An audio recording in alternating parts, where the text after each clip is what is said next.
Bonjour à tous, aujourd'hui on est sur le Volkswagen Touran 2 litres TDI, 136 chevaux, bloc moteur AZV.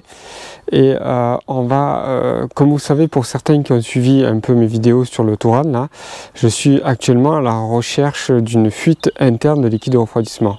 Autrement dit, une fuite de liquide de refroidissement qui n'est pas apparente, que j'ai pas de flaque sous la voiture.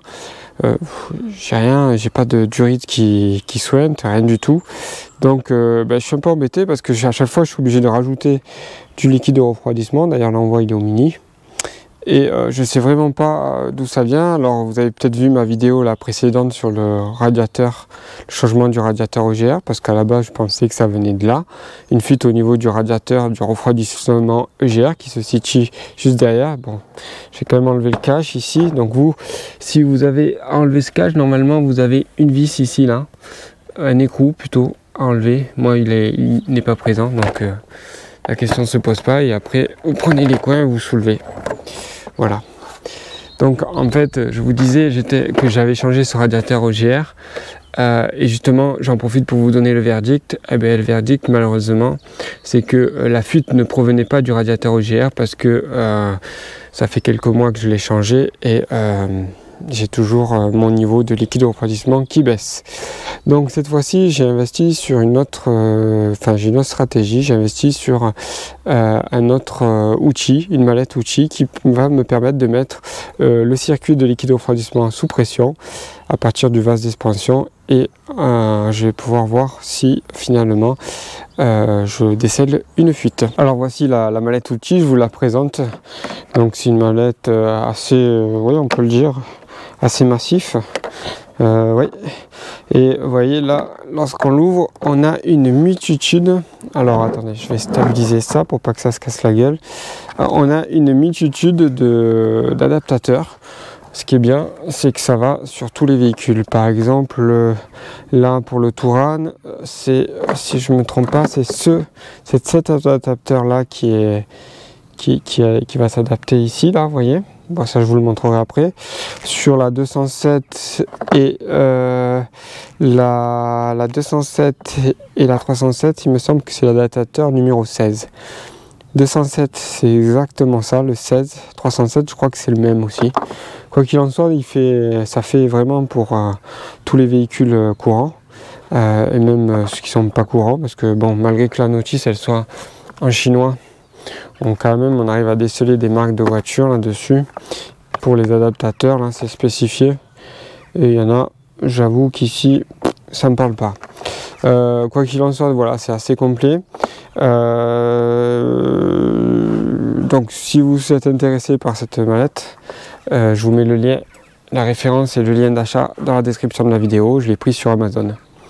Voilà, donc en fait je vous disais, c'est ici en l'occurrence c'est l'adaptateur numéro je vais vous dire ça, c'est le numéro 9.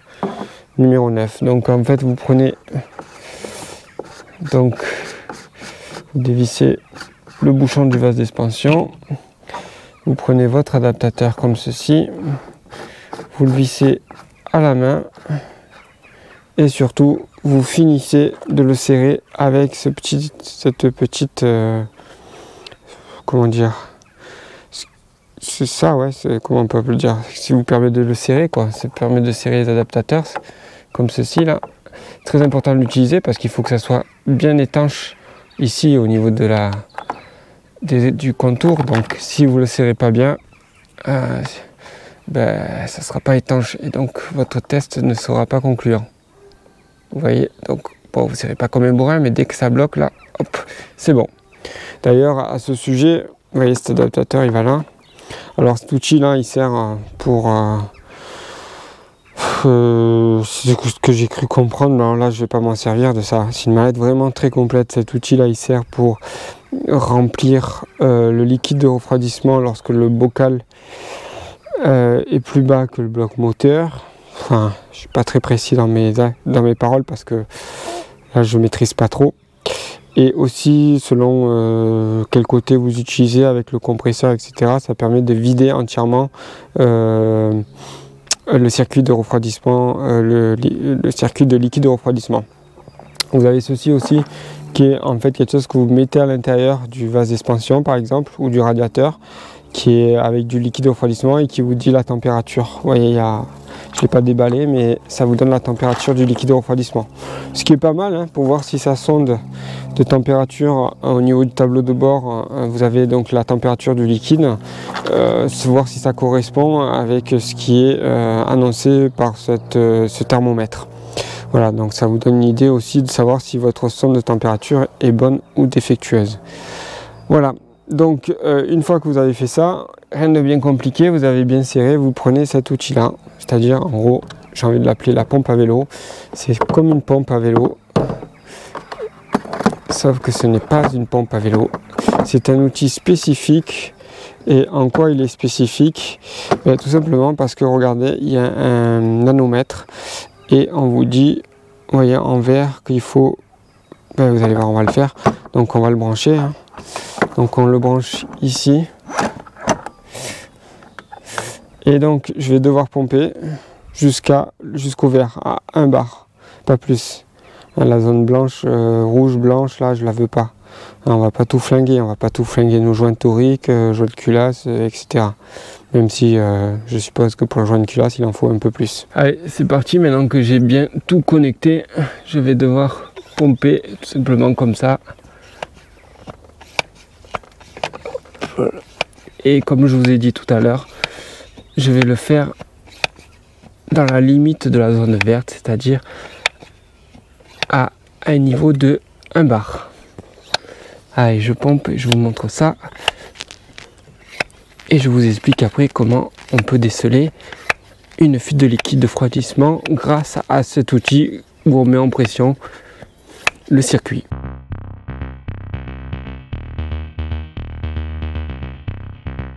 Voilà, tenez, vous voyez là, donc là j'ai l'aiguille pile à 1 bar.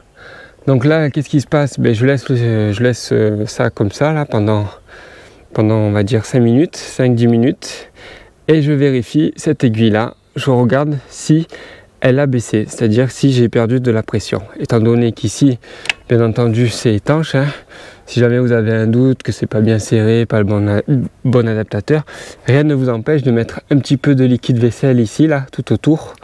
Bon, moi c'est pas le cas, hein, c'est vraiment le bon, pour voir s'il n'y a pas des bulles d'air qui ressortent, voire un défaut d'étanchéité. Là, en l'occurrence, c'est pas le cas, j'ai pas besoin de le faire, mais si vous avez un doute sur l'adaptateur, c'est la meilleure façon de faire, si vous voyez que vous n'arrivez pas à bien serrer, etc. Donc là, comme je vous disais, on va attendre 5 minutes, 5-10 minutes. Et on va contrôler tout ça. Ah là, regardez. Alors là, pour l'instant, ça a l'air de baisser un tout petit peu. Ouais. Vous voyez là, j'ai mis sous pression le... Alors oui, j'ai oublié de vous préciser quelque chose de très important. Ça, il faut le faire moteur froid. Effectivement, si le moteur est chaud, ça veut dire que le liquide de refroidissement est chaud. Lorsque vous allez dévisser le bouchon, il y a des chances que le niveau monte et déborde, voire que vous vous brûlez. Donc il faut le faire moteur froid. Vous avez vu, j'ai mis sous pression, du coup ça a fait baisser le niveau de liquide de refroidissement. C'est normal qu'il baisse. Ça ne veut pas dire que j'ai perdu ce liquide là, c'est juste qu'il est sous pression, donc il est voilà, il est comment dire, oui, sous pression, donc il est rabaissé pour justement mettre de la pression sur le circuit. Alors qu'est-ce qu'on fait maintenant? On en est là, on attend un petit peu. Bon là j'en ai une petite, vous voyez, hein, pas grand chose. On voit que ça a un petit peu baissé. Il y a quoi, il y a 2 minutes qui s'est passé là. On va attendre encore un petit peu. Comme vous pouvez le voir aussi, sous la voiture j'ai mis un carton, donc un grand carton comme ceci là, et je regarde aussi pendant tout ce temps voir s'il n'y a pas des gouttes qui tombent dessus et repérer, si c'était le cas, repérer où elle tombe pour justement détecter d'où vient la fuite. Alors ça peut venir du radiateur ici devant, d'une durite sur le dessus, et donc c'est un bon moyen pour voir qu'est-ce qui se passe. Voilà. Donc là pour l'instant moi j'ai rien du tout, j'ai pas de fuite, donc ça confirmerait effectivement que j'ai une fuite de liquide de refroidissement mais interne, pas apparente. Voilà, bon, je vais attendre encore un tout petit peu et puis je regarderai une nouvelle fois là-dessous. Et je vais aussi utiliser, parce que j'ai pas envie de tout démonter, le boîtier de filtre à air, etc. Je vais aussi utiliser mon endoscope caméra que je vous montrerai tout à l'heure pour essayer de repérer, aller dans des endroits un peu restreints pour repérer une éventuelle fuite de liquide de refroidissement. Voilà, donc 10 minutes sont passées et on peut voir, alors peut-être comme ça là, pour éviter le contre-jour, que ça a légèrement, mais vraiment légèrement baissé. Et en fait, pour tout vous dire, ça me laisse le doute de savoir si finalement c'est vraiment une fuite. Parce que regardez, c'est léger, hein. J'ai même pas perdu, combien on peut dire, 0,0 quelque chose. 0,5 c'est ici là au milieu, donc là 7,5 ça doit être là. 6, 7, 8, j'ai même pas perdu 0, j'ai dû perdre 0,02 bar. Donc c'est peut-être aussi, bon, c'est un outil qui est abordable, hein, vous le verrez, hein, qui est très utile. Mais c'est pas un truc non plus professionnel, pur professionnel. Et je l'ai laissé pendant, même pour tout vous dire, un quart d'heure. Donc c'est pas impossible qu'il y ait une petite, regardez là, je l'ai manipulé et c'est un peu baissé, légèrement. Donc c'est pas impossible que ça vienne tout simplement de l'outil aussi, cette petite baisse de pression. En tout cas, rien de flagrant. Donc ça me laisse le doute, hein. Là, en tout cas, alors c'est vrai que le liquide de refroidissement, il baisse surtout lorsque le moteur est chaud. À froid, lorsque je fais des petits trajets, ça n'a pas tout le temps de chauffer, il n'y a pas trop de baisse de liquide de refroidissement. J'ai pas au niveau du pot, j'ai pas de présence de fumée bleue ou blanche, qui signifierait qu'il y a de l'huile ou de la vapeur. Donc a priori ça me fait pas penser à un joint de culasse. Au niveau de la jauge d'huile, ben, le niveau d'huile il augmente pas forcément. J'ai pas de mayonnaise au niveau de la jauge. Voilà. Et j'ai pas une augmentation du niveau d'huile, ni d'ailleurs une diminution. Au niveau du bouchon, alors ici, oui, j'ai un peu de mayonnaise, mais on sort de l'hiver, la voiture elle a fait que des trajets courts, vous voyez, un petit peu là, comme ça, que des trajets courts et ça a été quand même, il a fait froid et humide. Donc je peux pas encore attribuer ça à un joint de culasse, hein. Il fallait que je fasse un long trajet pour enlever cette mayonnaise et voir finalement si elle s'enlève ou si elle persiste. Donc peut-être une suspicion, mais pas quelque chose de vraiment clair, net et précis. On va quand même regarder une nouvelle fois sous le carton, enfin sous la voiture, et voir s'il y a quelque chose sur le carton. Alors voilà, sous la voiture, toujours rien. Alors là, vous voyez, j'ai mis vraiment un grand carton qui prend toute la largeur et pas mal en longueur aussi. Et j'ai rien du tout. J'ai rien du tout au niveau. J'ai pas une seule goutte de liquide de refroidissement. Alors bon, je vais laisser encore le circuit sous pression encore quelques minutes. Bon, cette fois-ci, à peu près une demi-heure, 40 minutes est passée. Et là, on voit que ça a un peu plus baissé. Donc, on est à 0,2 bar en moins. Donc là, voilà, il fallait peut-être que je le laisse un peu plus longtemps pour voir, parce que j'ai vraiment une micro-fuite. Donc là, clairement, il y a une fuite. Sous la voiture, sur le carton, il n'y a toujours pas de fuite apparente.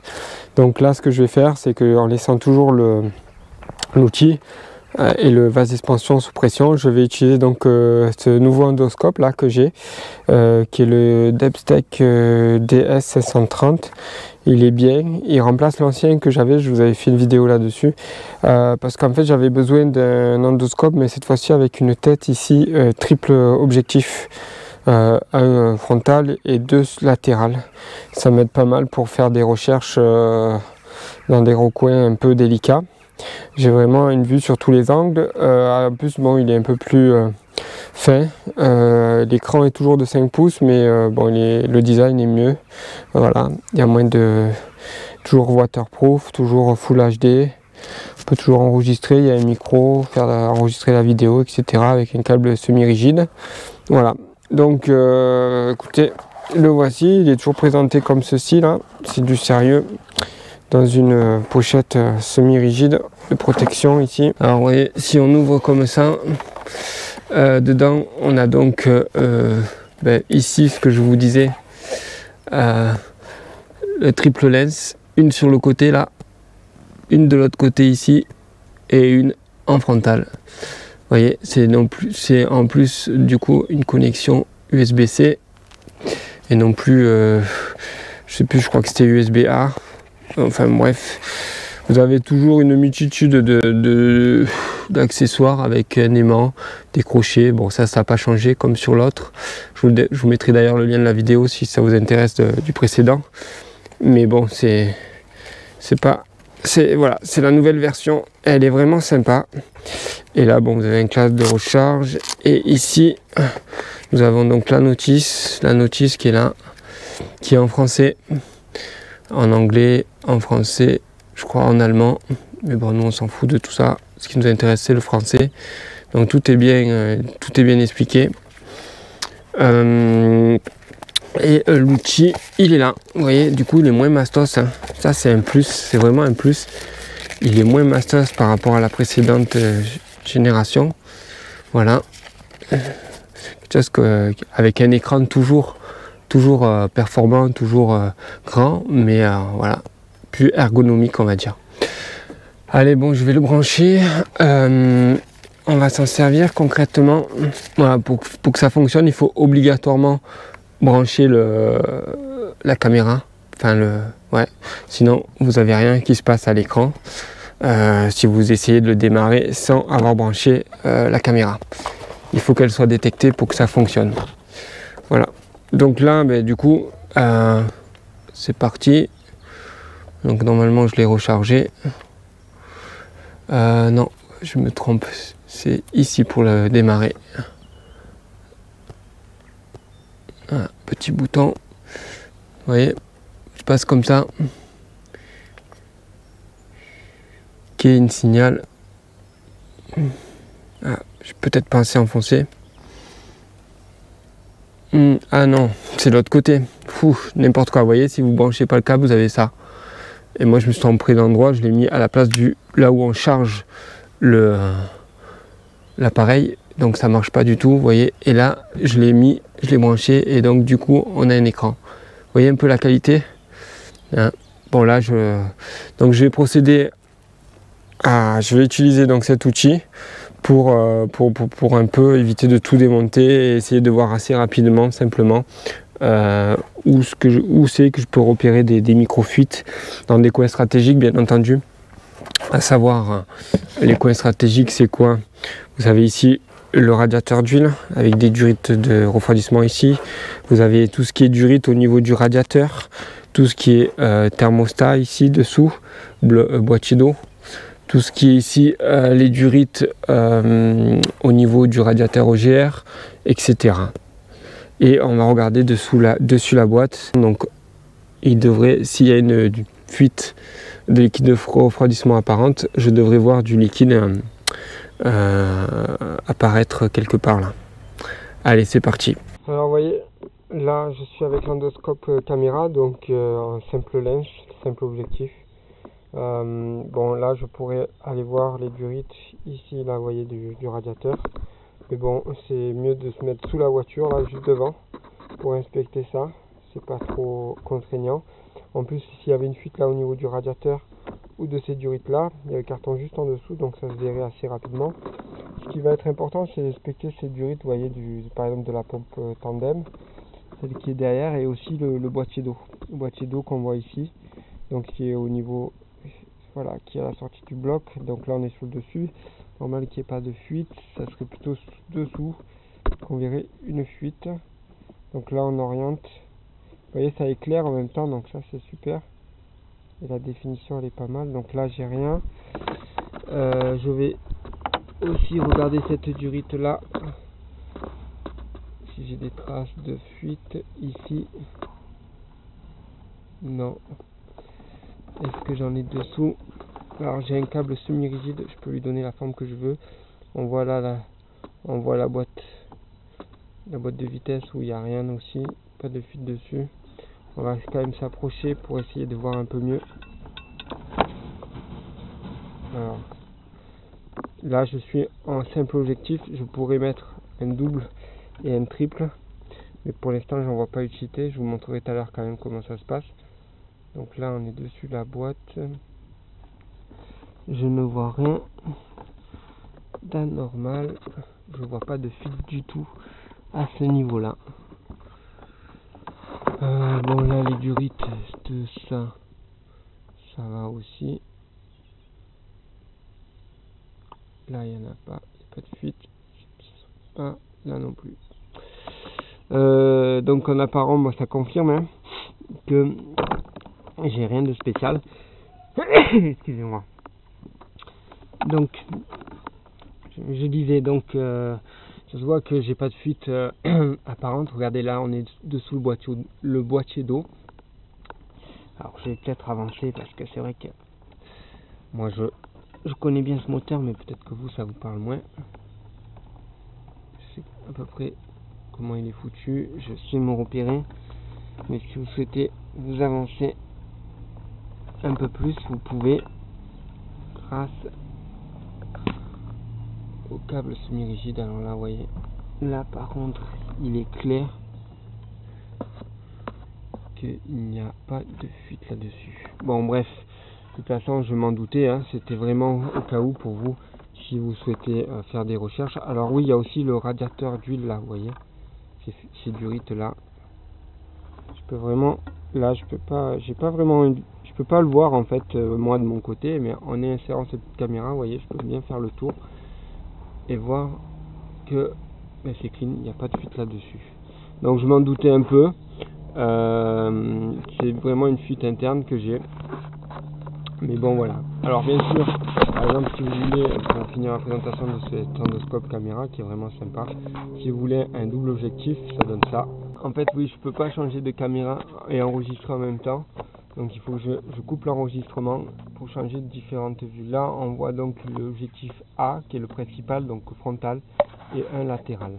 Maintenant je vais vous montrer d'autres configurations possibles. Cette fois-ci on a toujours le A, donc le frontal, et un latéral, mais cette fois-ci le C, donc c'est plus le même. Bon, bien entendu vous pouvez mettre que le A, que le B ou que le C comme objectif sur un même écran. Vous pouvez en mettre que 2 par écran par contre. Alors bon, de cet endoscope caméra je m'en sers surtout quand j'ai perdu une pièce, une vis dans le compartiment moteur. Ça me permet de la retrouver, de la choper avec le crochet que je peux adapter donc au bout et qui est fourni avec au bout de la caméra ou l'aimant.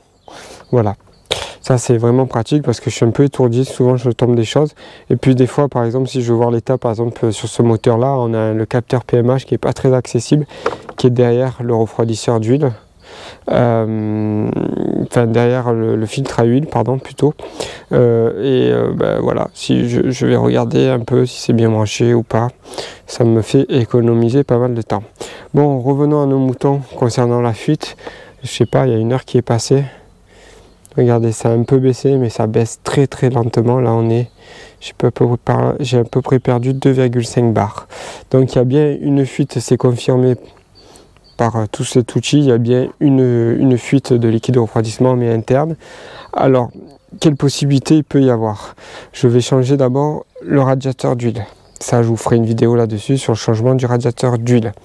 Je pense qu'il peut y avoir aussi un problème. Quoique non, ce ne serait pas possible. Si j'avais un problème au niveau du bouchon du vase d'expansion, là je n'aurais pas une fuite qui serait détectée. Mais bon, le bouchon de vase d'expansion il doit coûter quoi, 5 ou 6 euros.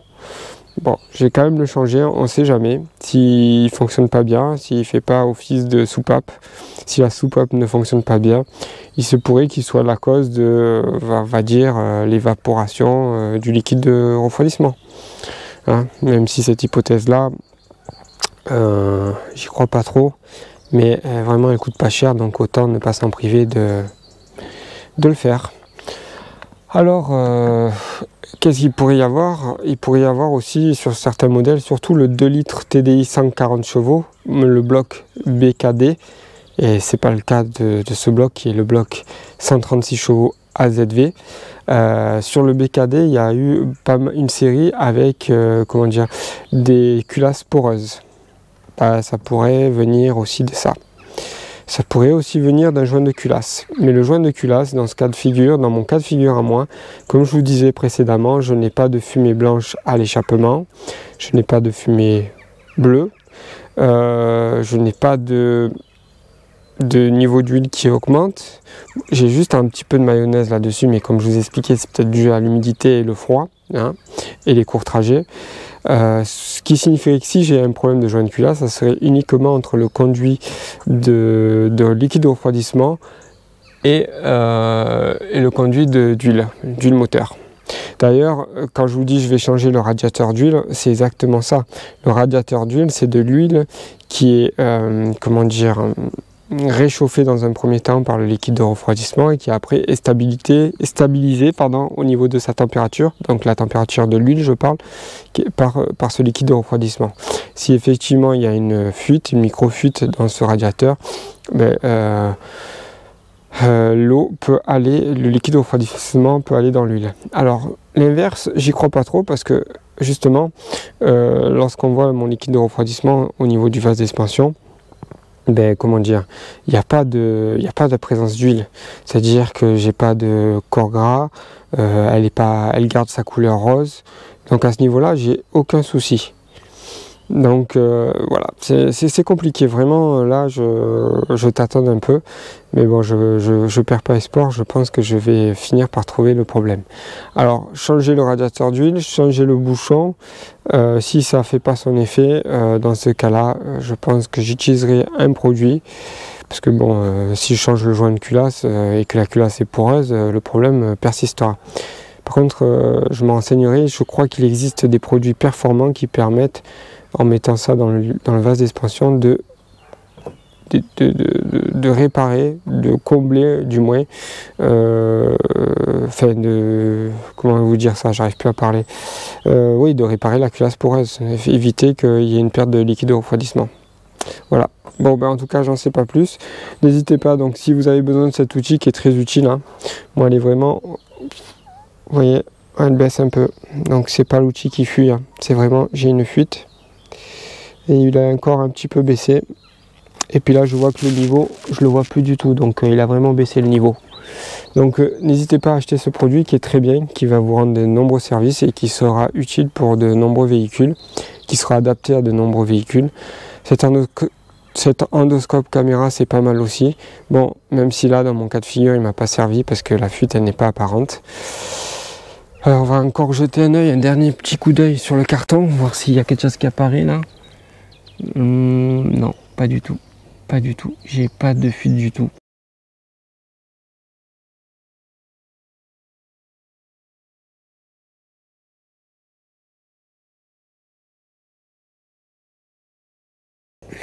Donc écoutez, je suis convaincu qu'il y a une fuite, mais je ne sais pas encore où, donc la suite au prochain épisode. Cette vidéo est à présent terminée, et moi je vous dis à bientôt. Au revoir.